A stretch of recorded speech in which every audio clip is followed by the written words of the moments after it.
Lihatlah di dalam sejarah dunia, lihatlah kepada perjalanan dunia ini. Banyak sekali negara-negara yang merdeka, tetapi bandingkanlah kemerdekaan negara-negara itu satu sama lain.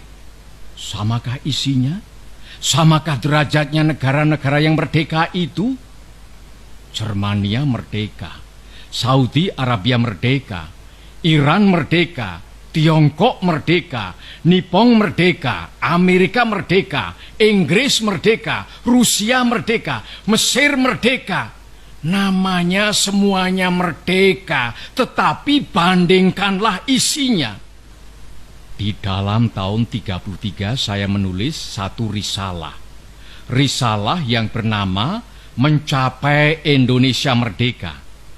Maka di dalam risalah tahun 33 itu telah saya katakan bahwa kemerdekaan, politik onafhankelijkheid, political independence tak lain dan tak bukan ialah satu jembatan emas. Saya katakan di dalam kitab itu bahwa di seberangnya jembatan itulah kita sempurnakan kita punya masyarakat. 2 miliun pemuda ini menyampaikan seruan pada saya. 2 miliun pemuda ini semua berhasrat Indonesia merdeka sekarang. Saudara-saudara, tadi saya berkata ada perbedaan antara Soviet, Rusia, Saudi Arabia, Inggris, Amerika, dan lain-lain tentang isinya. Tetapi ada satu yang sama, yaitu rakyat Saudi Arabia sanggup mempertahankan negaranya. Kalau bangsa kita, Indonesia, walaupun dengan bambu runcing, saudara-saudara semua siap sedia mati mempertahankan tanah air kita Indonesia. Pada saat itu bangsa Indonesia adalah siap sedia masak untuk merdeka.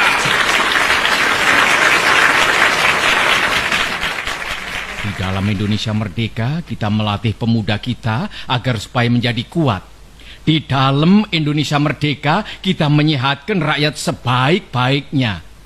Inilah maksud saya dengan perkataan jembatan.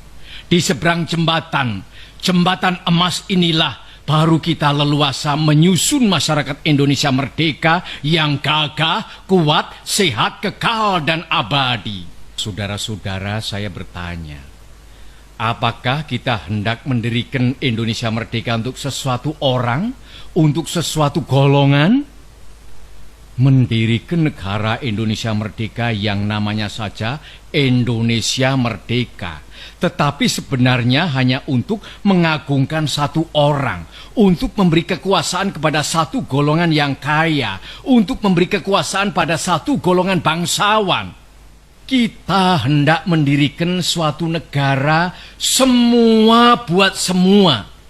Bukan buat satu orang, bukan buat satu golongan, baik golongan bangsawan maupun golongan yang kaya. Tetapi semua buat semua. Negara Indonesia bukan satu negara untuk satu orang, bukan satu negara untuk satu golongan, walaupun golongan kaya. Tetapi kita mendirikan negara semua buat semua, satu buat semua, semua buat satu. Saya yakin bahwa syarat yang mutlak untuk kuatnya negara Indonesia ialah permusyawaratan perwakilan. Maka prinsip kita harus, apakah kita mau Indonesia merdeka yang kaum kapitalnya merajalela, ataukah yang semua rakyatnya sejahtera, yang semua orang cukup makan, cukup pakaian, hidup dalam kesejahteraan, merasa dipangku oleh Ibu Pertiwi yang cukup memberi sandang pangan kepadanya? Mana yang kita pilih, saudara-saudara? Kalau kita mencari demokrasi, hendaknya bukan demokrasi barat, tetapi permusyawaratan yang memberi hidup, yakni politik ekonomi demokrasi yang mampu mendatangkan kesejahteraan sosial.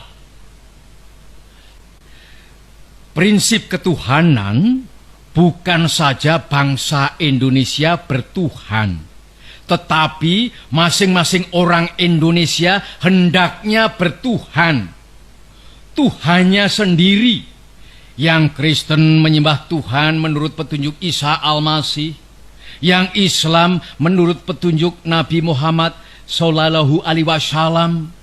Orang Buddha menjalankan ibadatnya menurut kitab-kitab yang ada padanya. Tetapi marilah kita semuanya bertuhan. Hendaknya negara Indonesia ialah negara yang tiap-tiap orangnya dapat menyembah Tuhannya dengan cara yang leluasa. Segenap rakyat hendaknya bertuhan secara kebudayaan, yakni dengan tiada egoisme agama. Dan hendaknya negara Indonesia satu negara yang bertuhan. Marilah kita amalkan, jalankan agama baik Islam maupun Kristen dengan cara yang berkeadaban. Apakah cara yang berkeadaban itu? Ialah hormat menghormati satu sama lain. Saya senang kepada simbolik. Simbolik angka pula. Sekarang banyaknya prinsip kebangsaan, internasionalisme, mufakat, kesejahteraan, dan ketuhanan, 5 pula bilangannya. Namanya bukan Pancadharma, tetapi Pancasila. Sila artinya azas atau dasar. Dan di atas kelima dasar itulah kita mendirikan negara Indonesia kekal dan abadi.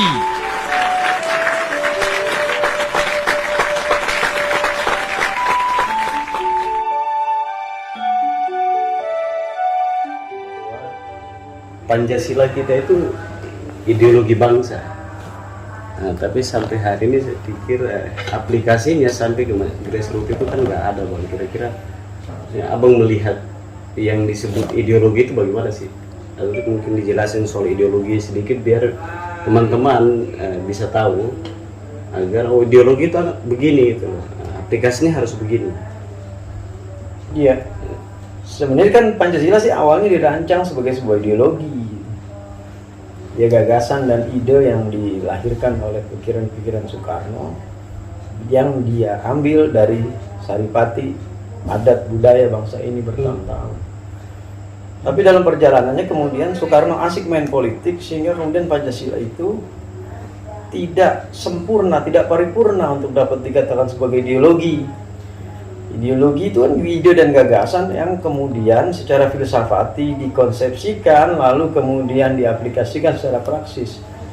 Nah, akibat Pancasila yang tanda kutip nanggung itu lalu kemudian Pancasila dipersepsikan sesuai selera kekuasaan aja ini. Kekuasaan berganti-ganti, Soekarno mempersepsikan Pancasila begini, Soeharto dengan gaya dia yang demokrasi Pancasila katanya 32 tahun. Nah, setelah reformasi pun Pancasila diterjemahkan sesuai selera kekuasaan demi kekuasaan. Nah, kalau ideologi ansih, maka dia nggak bisa dipersepsikan sesuai selera orang, karena mereka memiliki landasan berpikir yang menjadi panduan, menjadi blueprint dari sikap laku siapapun yang berkuasa. Bukan si penguasanya yang memanfaatkan Pancasila, tapi si kekuasaan ikut apa yang ada dalam cetak biru Pancasila itu sebagai ideologi. Landasan berpikirnya di situ. Bahwa misalnya katakanlah Uni Soviet Sosialis Republik terbentuk pasca revolusi Bolshevik, maka ada landasan berpikir, ada blueprint bagaimana masyarakat Soviet Sosialis Republik saat itu menjalankan kehidupan mereka berbangsa dan bernegara, bahkan dalam kehidupan sehari-hari sesuai dengan doktrin-doktrin Marxis yang ada dalam ideologi sosialis, komunis, Leninis itu. Nah, Pancasila kan harus kita akuin, sudah 77 tahun Indonesia merdeka, 77 tahun pasca Soekarno mempresentasikan Pancasila 1 Juni 45, kan Pancasila itu hanya ada di tataran awang-awang gitu. Makanya kita coba aja tanya sama masyarakat sehari-hari, coba kita buat secara acak, kita buat secara random itu, kita buat aja jajak pendapat masyarakat, ngerti nggak sih Pancasila, ada Pancasila hadir nggak dalam kehidupan mereka sehari-hari? Sepertinya mayoritas rakyat akan mengatakan Mereka nggak merasakan Pancasila itu hadir. Nah kalau maksud Pancasila nggak hadir ya kita belum bisa menyatakan bahwa Pancasila itu sebagai ideologi. Lalu hari ini kan bagaimana kita mau tahu bahwa selain hadir di masyarakat tadi, bagaimana kita mau tahu soal setiap pemerintahan itu dia menjalankan atau di selera masing-masing itu. Kalau di era Pak Jokowi ini abang lihat gimana tuh, bahwa aplikasi Pancasila dalam kehidupan sehari-hari itu apakah sudah jalan? Karena ada BPIP bang.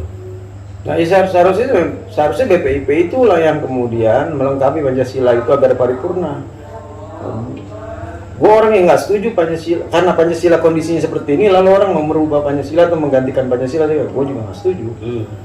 Tetapi kita memang harus kerja keras mengingat hanya orang-orang yang jernih hati dan akal pikirannya itulah yang mampu dikumpulkan menjadi satu untuk kemudian bersama-sama merumuskan Pancasila agar Pancasila menjadi lengkap dan kemudian dianggap layak sebagai sebuah ideologi. Nah problemnya siapa orang-orang itu gitu. Jadi harus lepas dari kepentingan politik, dia harus lepas dari kepentingan yang lain. Ya karena ini mau bicara soal membentuk landasan berpikir Pancasila secara komprehensif. Bagaimana menjadi mahasiswa yang Pancasilais, bagaimana menjadi petani yang Pancasilais, bagaimana menjadi industrialis yang Pancasilais. Jadi industrialis kalau nggak Pancasilais kan kemudian dia menindas, dia menghisap rakyat, atau dia membuat industri-industri yang sama sekali sebenarnya tidak berpihak pada kepentingan rakyat. Itu kan karena kita nggak ada panduannya, bukankah itu semua sudah terjadi hari ini? Ya BPIP lah sebenarnya yang harusnya mengerjakan itu, tapi saya sampai hari ini juga nggak tahu apa sih tupoksi BPIP itu. Karena itu memakan anggaran negara yang lumayan besar. Seharusnya BPIP juga berbanding lurus dengan tugas dan kewajibannya. Kalau hari ini ada partai politik ya, itu kan bisa jadi salah satu tugas mereka juga berpikir untuk bagaimana menghadirkan Pancasila dalam kehidupan hari-hari. Abang lihat gimana? Partai politik itu kan mereka organ taktis, bukan organ ideologis gitu. Jadi kita berlebihan juga kalau kita menggantungkan bahwa mereka akan membawa mau ikut serta dalam melengkapi Pancasila itu, karena mereka kan organ taktis. Politik itu sangat taktis, sangat pendek. Jarak partai politik kan pasti kekuasaan saja orientasinya gitu.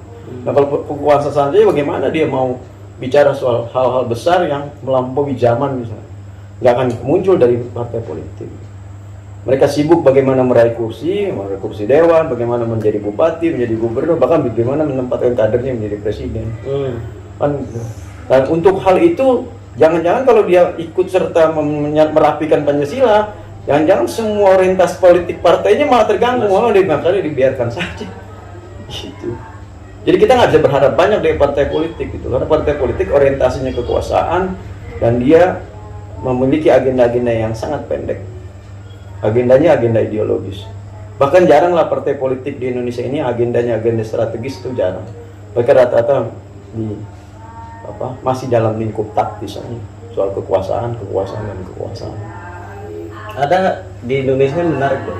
Nah, bicara soal Pancasila, Indonesia menariknya kalau kita masih di Jakarta Timur, itu kan kalau ada perumahan, itu kan ada klaster khusus tuh bang, ada untuk agama tertentu dan lain sebagainya. Nah, dari situ kita lihat berarti aplikasi Pancasila ini belum masuk padahal ini yang punya rumah, ini kan pengusaha besar yang dia paham betul soal baik benar soal Pancasila dan lain sebagainya. Nah, kalau adanya klaster-klaster seperti ini kira-kira gimana? Ya, Bung Karno kan ketika merumuskan Pancasila itu, dan kemudian ketika Bung Karno jadi presiden, dia nggak pernah menyebut dirinya sebagai pencipta Pancasila. Dia selalu berulang-ulang menyebut dirinya dia sebagai penggali Pancasila. Apa yang dari mana menggalinya Pancasila itu Soekarno? Menggalinya adalah dari kebiasaan adat masyarakat kita, kebiasaan sosial masyarakat kita. Nah, dulu sebelum ada Pancasila gitu, misalnya tahun-tahun 1920-an atau 1800-an mungkin orang bertetangga nggak nanya agamanya apa gitu. Orang sakit tetangganya punya Tuhan, nggak merasa bertuhan atau nggak bertuhan tetap ditolong. ada tetangganya yang mungkin tidak bertuhan gitu, mengaku dirinya nggak bertuhan, meninggal diurus bareng-bareng gitu. Cilaka betul kan setelah munculnya Pancasila, kemudian malah orang harus bahkan untuk menjadi tetangga ditanya dulu agamanya apa gitu. Ini kan lalu kemudian ada sekonyong-konyong orang yang sok Pancasilais lalu merasa bahwa Pancasila adalah alat yang paling efektif untuk menghambat sikap-sikap. Enggak ada, itu bukan. Karena Pancasilanya sendiri aja sudah kalah tua kok sama adat kebiasaan masyarakat kita. Nah, fakta ini kan terjadi hari ini. Nah, kita lihat di jalanan ada tulisan klaster khusus muslim. Wah, itu bagaimana gitu? Loh, kalau yang bukankah kita nggak bisa mengkapling-kapling wilayah Republik ini untuk kepentingan golongan tertentu saja, baik dia suku, ras maupun agama gitu. Bahkan memberi kesempatan yang sama untuk semua suku dan ras dan agama untuk duduk dalam pemerintahan pun begitu bunyinya kan. Nah, ini memperjelas bahwa Pancasila tidak selesai dalam konteks praksis, dalam konteksnya, karena landasan berpikir yang ada. Nah, para politisi dan pemimpin-pemimpinnya sibuk mainan politik. Kan itu masalahnya, mainan kekuasaan, bisnis, ya.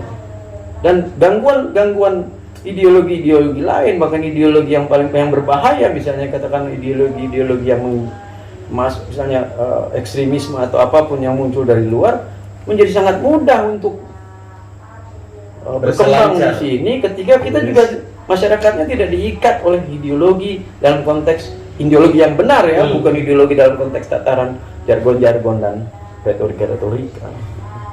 Saya yakin lah kalau Pancasila itu ada landasan berpikirnya, nggak mungkin lah ada orang bikin klaster khusus muslim itu. Gitu. Lalu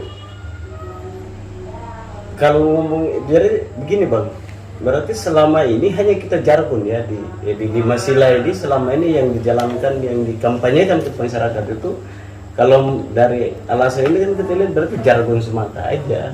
Iya, dari zaman Soekarno kan begitu. Soekarno menggunakan Pancasila untuk mengobarkan revolusi yang katanya belum selesai.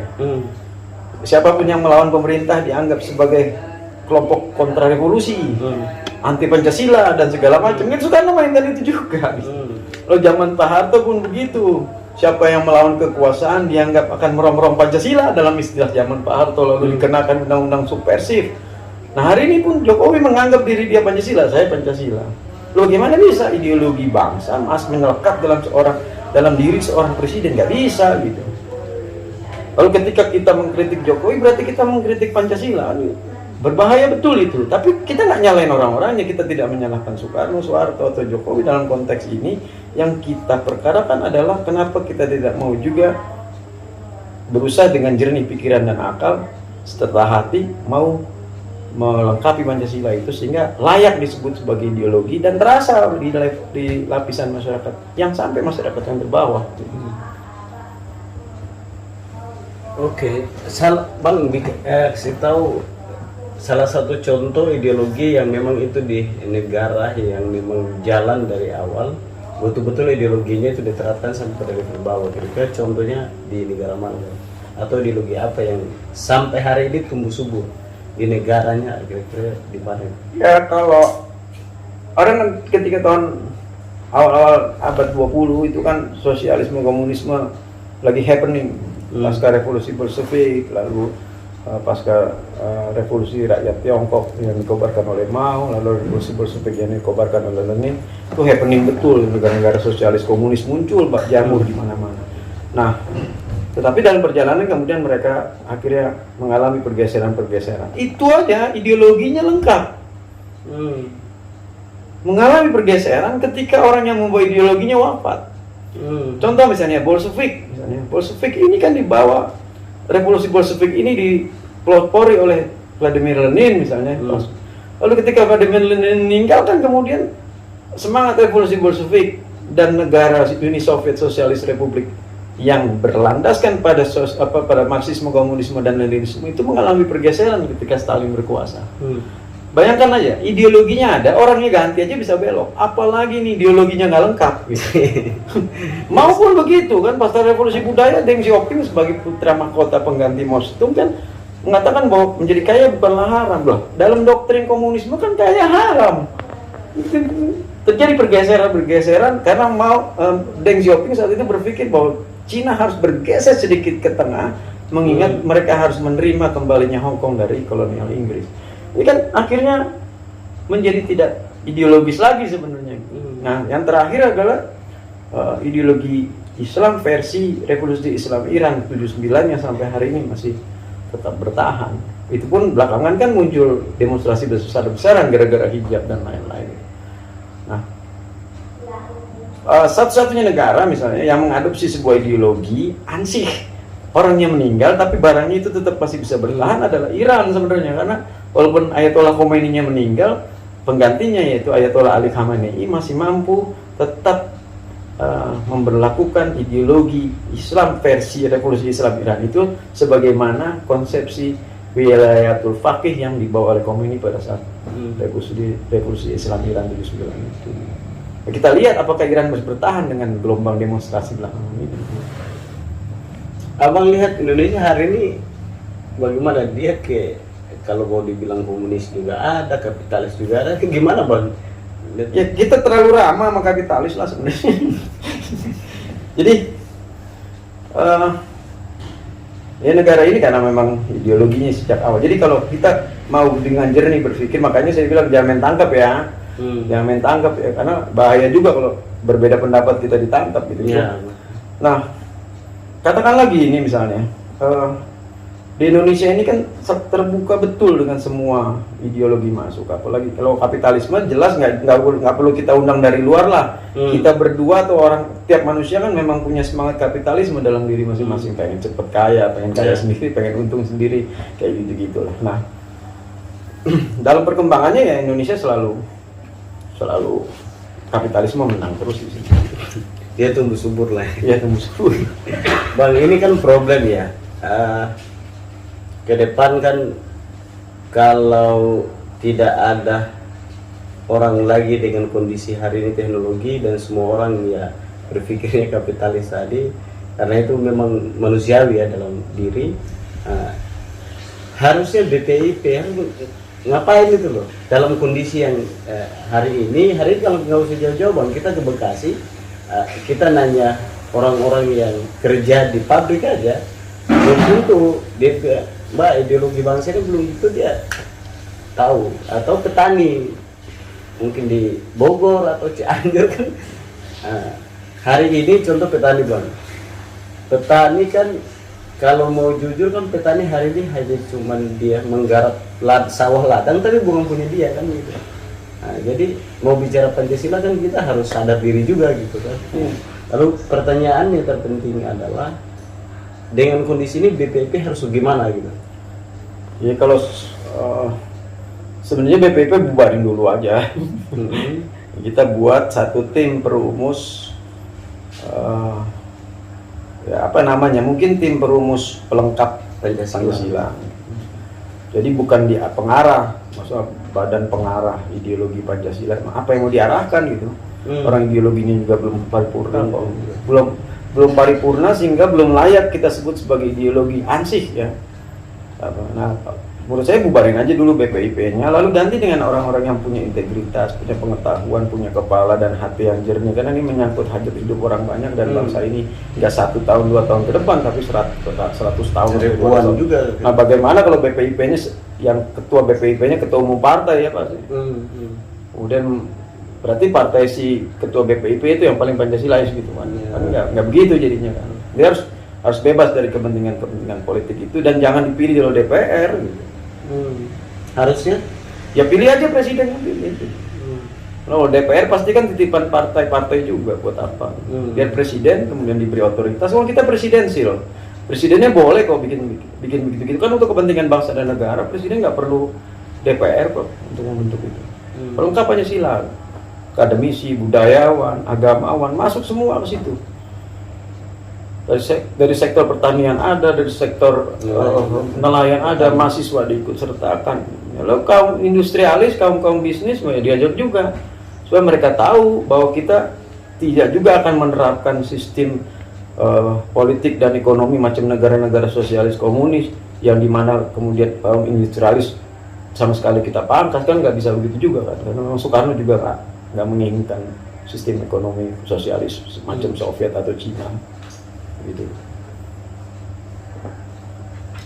Problemnya banyak dan hari ini konon katanya Bang dari kita Dinda kalau baca buku terus kadang-kadang nonton di YouTube itu kan dari dulu sebenarnya orang bilang pemuda itu pelopor ya. Dengan melihat kondisi ini, teman-teman muda ini harus ngapain dengan kondisi? Anda bisa tahu lah hari ini bagaimana kondisi teman-teman muda. KNP aja pecah menjadi pecah 1000 kalau judul lagunya kan. Nah, ini bagaimana? Ini kan tanggung jawab Pak. Mohon maaf kalau Pak Jokowi kan udah tua, Bu Mega udah tua, Erlangga udah tua, SBY udah tua, yang gua aja udah tua. Karena udah tua kan gitu. Tanggung jawabnya ini harus penting dipikirkan bersama oleh teman-teman muda ini dengan kondisi hari ini. Gimana tuh Pak?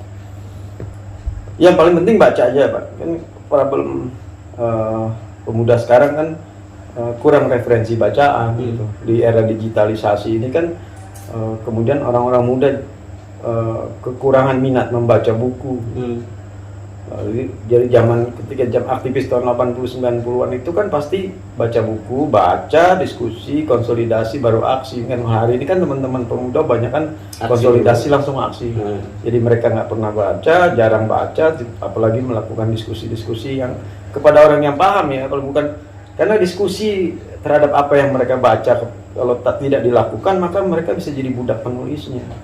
Kalau kita baca buku misalnya, tapi kita nggak diskusikan isi buku itu kepada orang yang paham, kita jadi budak si penulis buku itu. Gitu. Nah, tradisi itu yang hilang pasca era digitalisasi itu. Nah, tanpa referensi yang cukup, anak muda pasti akan kesulitan juga mencari jalan keluar dari problematika bangsa ini. Akhirnya ketika ada orang tua yang muncul lagi, lalu mereka teriak kan seperti itu. Nah, dan akhirnya ikut jadi kayak partai politik, bergerak yang taktis-taktis aja gitu. Kalau ada pesanan aksi akhirnya ngikutin cara partai politik gitu. Mereka yang taktis aja lah gitu. Akhirnya kita berharap, jadi kita nggak heran juga kalau misalnya organisasi-organisasi pemuda dan mahasiswa, ketua umum, sekjen atau bendahara umumnya atau orang-orang di sekeliling ketua umumnya kayak kaya misalnya, punya mobil mewah-mewah gitu. Lalu karena mereka memang mengejar status sosial dan lain-lain. Karena memang nggak punya referensi dan kadung ikut sama si para politisi ini untuk bergerak yang taktis dan main pendek-pendekan. Dan Pancasila, Persatuan Indonesia atau apa ya, macam-macam di 5 sila ini nggak masuk, apalagi kalau kita berharap orang dengan referensi bacaan yang sangat terbatas akan sulit gitu akan sulit untuk menyadari bahwa Pancasila ini belum selesai gitu. Kalau orang dengan bacaan yang cukup aja kadang-kadang masih nggak sadar bahwa Pancasila itu belum rampung, apalagi orang dengan bacaan yang kurang. Bang, jadi tugasnya teman-teman muda ini selain baca tadi apa? Jadi biar bisa teman-teman yang nonton lah kira-kira bisa sadar lah bahwa tugas saya ini masalah Pancasila belum clear dan ini tanggung jawab besar saya sebagai kaum muda ya ini yang harus saya lakukan selain baca tadi. Ya ada beberapa catatan. Yang pertama, jangan menghamba pada kekuasaan gitu. Kebanyakan kan teman-teman pemuda mahasiswa belakangan ini lebih senang dekat dengan elit-elit kekuasaan. Gitu. Nah, akhirnya menghamba gitu. Nah, repot kan, padahal mereka kan sejatinya ada dalam gerakan politik, sosial politik itu kan tujuannya adalah agar dapat menjadi penyambung lidah rakyat.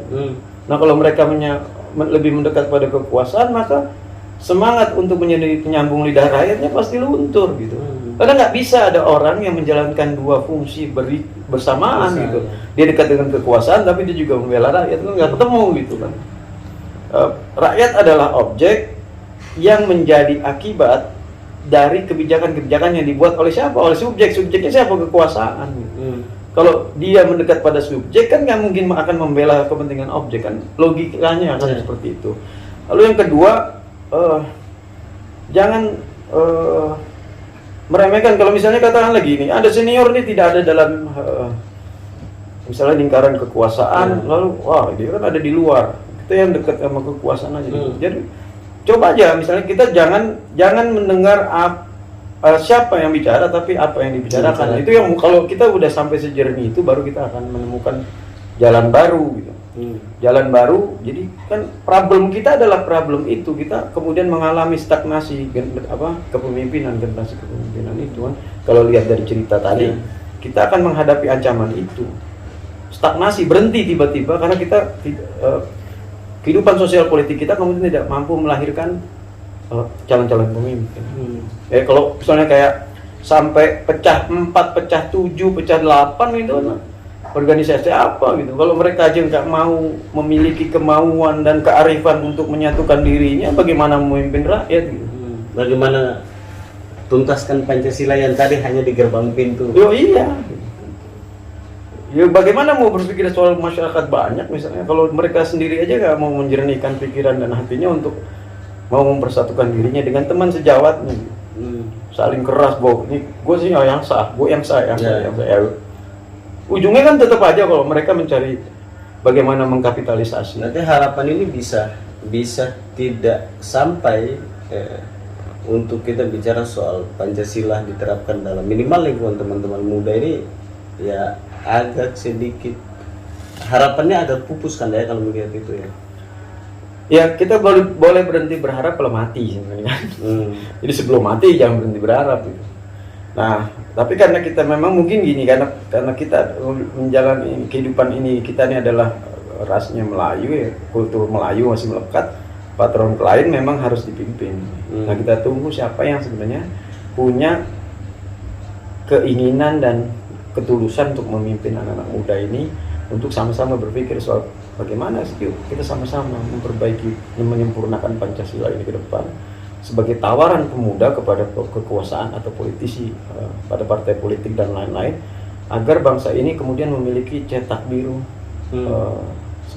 sebagai sebuah bangsa yang memiliki ideologi. Nah, kalau anak muda nggak mau melakukan itu ya begini terus kan. Nah, kita memang harus dipimpin, harus ada orang yang mau memimpin. Nah, siapa yang mau memimpin nanti kita tunggu dulu lah saatnya nanti. Oke, kira-kira itu sedikit cerita soal Pancasila. Semoga bisa, terutama teman-teman muda, untuk bisa ada pencerahan sedikit, dan ini tanggung jawab kita ke depan. Bangsa ada di tangan teman-teman muda, ya itulah solusi atau masukan. Semoga bisa menjadi bahan diskusi terutama di teman-teman aktivis, dalam hal ini teman-teman mahasiswa dan pemuda. Terima kasih, sampai ketemu di konten-konten selanjutnya.